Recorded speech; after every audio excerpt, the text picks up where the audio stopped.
بسم اللہ الرحمن الرحیم۔ فرعون ایک بہت ہی ظالم و جابر بادشاہ تھا اور خدائی کا دعوے دار تھا۔ اللہ تعالیٰ نے حضرت موسیٰ علیہ السلام کو معجزات، عصا مبارک اور شد بیضا کے ساتھ حضرت موسیٰ کو فرعون کی طرف بھیجا تاکہ اس کو ہدایت کی دعوت دے۔ فرعون نے آپ کے معجزات کو جادو سمجھا اور جادوگروں کے ساتھ آپ کا مقابلہ کروایا۔ اس کے بعد جادوگر حضرت موسیٰ علیہ السلام کے معجزے کو سمجھ کر اللہ تعالیٰ پر ایمان لے آئے، لیکن فرعون سرکش تھا، وہ بالکل نہیں مانا اور اس نے حضرت موسیٰ علیہ السلام کے ماننے والوں پر ظلم و ستم کی انتہا کر دی۔ جب فرعون نے موسیٰ علیہ السلام کی قوم بنی اسرائیل پر مظالم کی انتہا کر دی تو اللہ تعالیٰ نے موسیٰ کو ہجرت کا حکم دیا۔ چنانچہ موسیٰ علیہ السلام نے راتوں رات ہجرت کرنے کا قصد کر لیا۔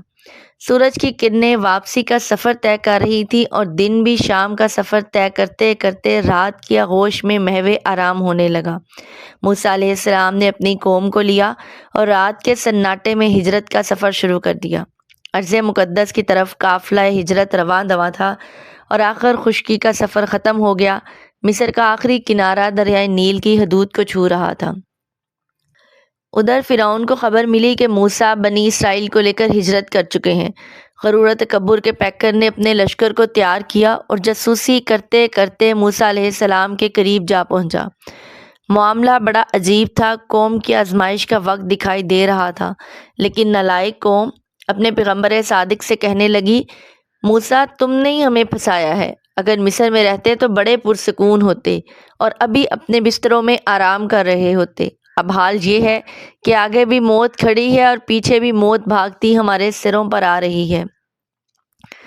جلیل القدر پیغمبر فرمانے لگے، تم گھبرا کیوں رہے ہو؟ ہمارا رب ہمارے ساتھ ہے۔ قدرت کی طرف سے موسیٰ علیہ السلام اور بنی اسرائیل کو آج اپنے بہت بڑے دشمن سے نجات ملنے والی تھی۔ جب فرعون اور اس کے لشکری پیچھا کرتے کرتے بنی اسرائیل کے قریب پہنچے تو حضرت موسیٰ نے امر الہی سے اپنا عصا مبارک سمندر کی سطح پر مارا تو اس میں 12 راستے بن گئے۔ چونکہ بنی اسرائیل میں 12 قبیلے آپ کے ساتھ اس سفر میں تھے تو ان کی آسانی کے لیے 12 راستوں کی زمین سمندر میں خشک ہو گئی، کیونکہ اللہ تعالیٰ نے موسیٰ علیہ السلام سے فرمایا تھا، اے موسیٰ عصا کی ضرب سے ان کے لیے سمندر میں خشک راستہ بنا لیجیے تاکہ تمہیں پکڑے جانے کا اندیشہ ہو اور نہ ہی کوئی خوف۔ سورہ طٰہٰ۔ تمام قبائل نے پرسکون انداز میں سمندر کا سفر بھی طے کر لیا اور نیل کے اگلے کنارے پر جا نکلے۔ ادھر فرعون اور اس کا لشکر سمندر کے پہلے کنارے پر پہنچ چکے تھے۔ فرعون نے سمندر میں خشک راستے دیکھے تو کہنے لگا، اے میری قوم، دیکھو تم میری خدائی پر شک کرتے ہو۔ میں نے دشمن کو بآسانی پکڑنے کے لیے تمہارے لیے سمندر میں راستے بنوا دیے ہیں۔ بیوقوف لشکری بھی اس حقیقت میں فرعون کا کرشمہ سمجھنے لگے اور فرعون کی تابعداری کرتے ہوئے سمندر میں داخل ہو گئے۔ جب پورے کا پورا لشکر سمندر میں داخل ہو کر فرعون کے پیچھے خوشی خوشی چلتا ہوا وسط میں پہنچا، اللہ تعالیٰ نے سمندر کو حکم دیا کہ آپس میں مل جا، یعنی اپنی اصلی حالت پر واپس آ جا۔ سمندر حکم الہی کے مطابق اپنی اصلی حالت پر واپس آ گیا۔ ادھر ڈوبے ہوئے فرعونی ہاتھ پیر چلانے لگے۔ موسیٰ کی قوم نے سوال کیا، اے موسیٰ علیہ السلام، یہ شور کس چیز کا آ رہا ہے؟ موسیٰ علیہ السلام نے فرمایا، یہ تمہارے اور میرے دشمن فرعون اور اس کے حواری سمندر میں ڈوب رہے ہیں، اسی کا شور ہے۔ سمندر کی لہروں نے بھی سرکش و ظالم فرعون کو اٹھا اٹھا کر جب ادھر ادھر پھینکا تو اس پر موسیٰ علیہ السلام کی حقیقت عیاں ہونے لگی اور موت کے ڈر سے بے ساختہ پکارنے لگا۔ سورہ یونس میں آتا ہے، میں ایمان لاتا ہوں صرف اس خدا پر جس پر بنی اسرائیل ایمان لائے، اور میں اعلان کرتا ہوں میں مسلمانوں میں سے ہوں۔ لیکن اب توبہ کا وقت گزر چکا تھا۔ اللہ تعالیٰ نے خدائی کے جھوٹے دعوے دار کی توبہ قبول نہ کی اور اس کی بدعملیوں کی سزا دی۔ اسی طرح موسیٰ علیہ السلام اور ان کے حواریوں کو ان کے بڑے دشمن اور اس کے خونخوار درندوں سے ہمیشہ کے لیے نجات مل گئی۔ قرآن مجید میں اس طرح آتا ہے، سورہ شورا میں، پھر جب آمنا سامنا ہوا دونوں گروہوں کا، موسیٰ والوں نے کہا، ہم کو انہوں نے آ لیا۔ موسیٰ نے فرمایا، میرا رب میرے ساتھ ہے، وہ مجھے ابھی راہ دیتا ہے۔ تو ہم نے موسیٰ کو وحی فرمائی کہ آپ اپنا عصا دریا پر مار دیں۔ جب آپ نے ایسا کیا تو دریا پھٹ گیا اور اس میں راستے بنا دیے گئے، اور وہاں ہم قریب لائے دوسروں کو بھی، اور ہم نے موسیٰ اور آپ کی قوم کو بچا لیا اور دوسروں کو ڈبو دیا۔ بے شک اس میں ضرور نشانی ہے اور ان میں اکثر مسلمان نہ تھے۔ سمندر پار گویا اللہ تعالیٰ نے بنی اسرائیل کو ایک نئی زندگی سے نوازا، اور اب تو ان کا جانی دشمن فرعون بھی سمندر کی لہروں کی نظر ہو چکا تھا۔ اب انہیں اپنی زندگی بہت آزاد نظر آ رہی تھی، لیکن بنی اسرائیل والے کچھ بد دماغ اور اپنے رسول کو اکثر معاملات میں تنگ کیا کرتے تھے اور مختلف ناجائز قسم کے مطالبات کیا کرتے تھے۔ سمندر پار آ کے قوم نے کہا، اے موسیٰ، اب ہمیں یہاں تو لے آئے ہو، وہاں مصر میں ہمارے بڑے خوبصورت مکانات تھے، آباد زمینیں تھیں اور ہم پرسکون زندگیاں گزار رہے تھے۔ ہمیں یہاں رہنے کو کوئی ملک دو جہاں ہم نئی زندگی کا آغاز کریں۔ اللہ تعالیٰ نے موسیٰ علیہ السلام کو بذریعہ وحی حکم دیا، اے موسیٰ، اپنی قوم سے مل کر قوم عمالقہ سے جہاد کرو اور ملک شام کو اپنے قبضے میں کر کے یہاں آباد ہو جاؤ۔ قوم عمالقہ بہت ظالم و سرکش قوم تھی، اس نے ملک شام پر قبضہ کیا ہوا تھا۔ بنی اسرائیل والے پہلے تو کچھ منکر ہوئے، لیکن جب موسیٰ نے اصرار کیا تو 6 لاکھ بنی اسرائیل کا لشکر تیار ہو گیا۔ موسیٰ علیہ السلام کی قیادت میں 6 لاکھ بنی اسرائیل کا لشکر قوم مالکہ سے جہاد کے لیے روانہ ہوا، لیکن دل ہی دل میں بہانے تلاش کر رہا تھا کہ جہاد سے نجات مل جائے، بغیر کسی مشقت کے نیا ملک مل جائے اور ہم سکون سے عیش کی زندگی گزاریں۔ جب 6 لاکھ کا لشکر شام کی حدود میں داخل ہوا تو ان پر قوم عمالقہ کا ایسا خوف سوار ہوا کہ جہاد شروع ہونے سے پہلے ہی منہ پھیرنے لگے اور کہنے لگے، اس سرزمین میں تو بڑی جابر قوم آباد ہے اور ہم اس میں ہرگز داخل نہ ہوں گے جب تک وہ وہاں سے نکل نہ جائیں، اور اگر وہ نکل جائیں تو پھر ہم ضرور داخل ہوں گے۔ سورہ مائدہ میں اللہ تعالیٰ نے بیان کیا ہے۔ چنانچہ تمام اسرائیلیوں نے اپنی بزدلی ظاہر کر دی، مگر ان میں 2-3 آدمی ایسے تھے جن میں ایمانی جذبہ موجود تھا اور وہ تنہا موسیٰ علیہ السلام کا ساتھ دینے کے لیے تیار تھے۔ ان آدمیوں نے بنی اسرائیل پر 2 نئی تقریریں کی، انہیں شرم دلائی اور جہاد کے لیے ابھارا، لیکن بزدل قوم کہنے لگی، سورۃ المائدہ میں ہے، اے موسیٰ، ہم تو اس میں تا قیامت داخل نہ ہوں گے جب تک وہ وہاں ہیں، پس جاؤ تم اور تمہارا رب دونوں ان سے لڑو، ہم تو یہیں پہ بیٹھے ہیں۔ موسیٰ علیہ السلام نے دیکھا کہ ان کا ساتھ دینے والے تو صرف 3 ہی نوجوان ہیں، ایک ان کا بھائی اور 2 نوجوان اور دشمن جن سے مقابلہ کے لیے اتنا سفر طے کیا ہے، ان کی تعداد تو کئی گنا ہے اور سامان حرب سے بھی لبریز ہے۔ تو آپ علیہ السلام سر مسجود ہو گئے اور اللہ کے حضور عرض کرنے لگے، سورۃ المائدہ میں آتا ہے، اے میرے رب، میں مالک نہیں بجز اپنی ذات کے اور اپنے بھائی کے، پس جدائی ڈال دے ہمارے درمیان اور اس نافرمان قوم کے درمیان۔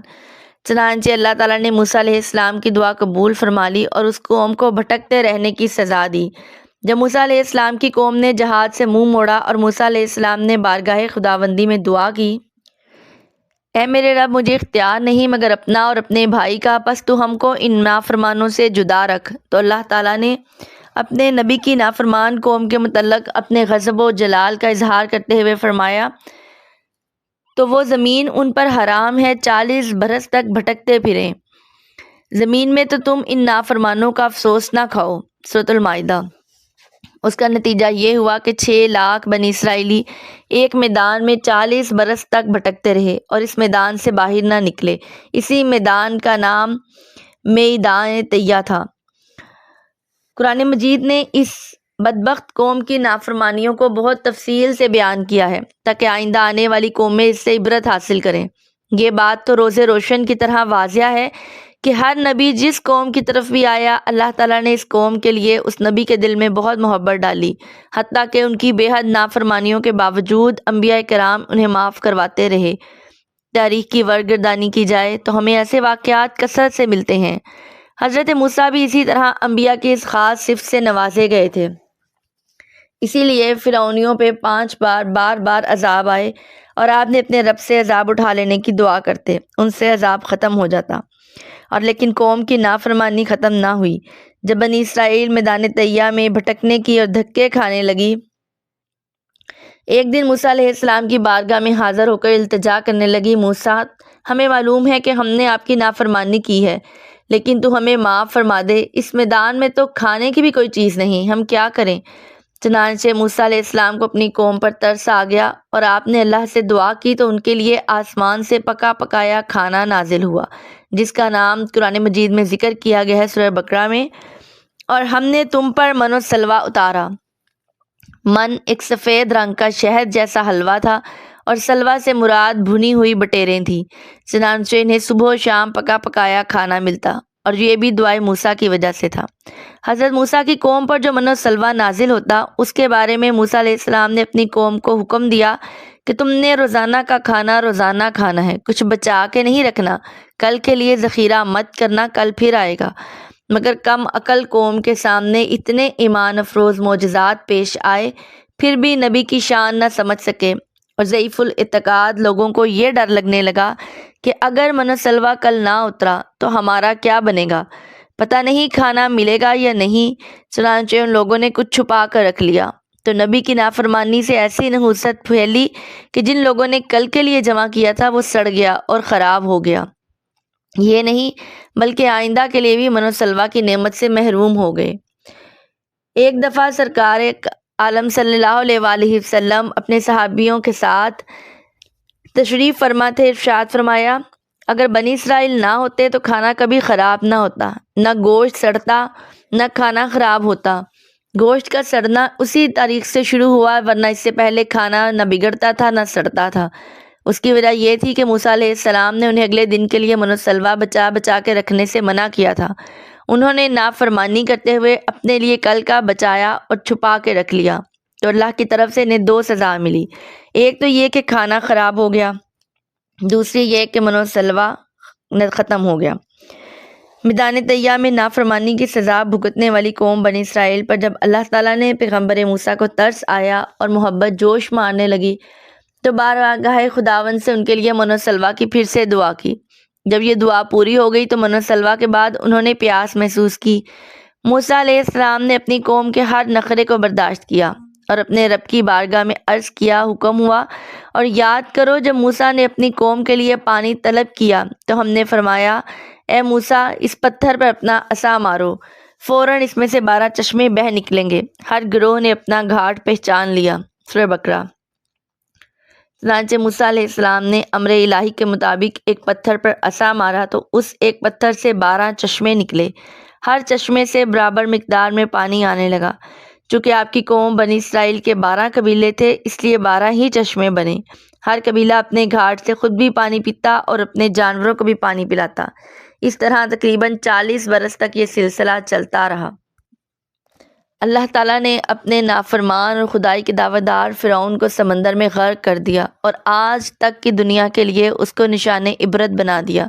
آج بھی مصر میں، احرام مصر میں ممی بنا ہوا فرعون لیٹا ہوا ہے، جو کہ عبرت کی نشانی ہے۔ ہر آنے والی نسل، ہر آنے والی قوم اور ہر قیامت تک جتنے انسان ہیں ان سب کے لیے عبرت ہے وہ۔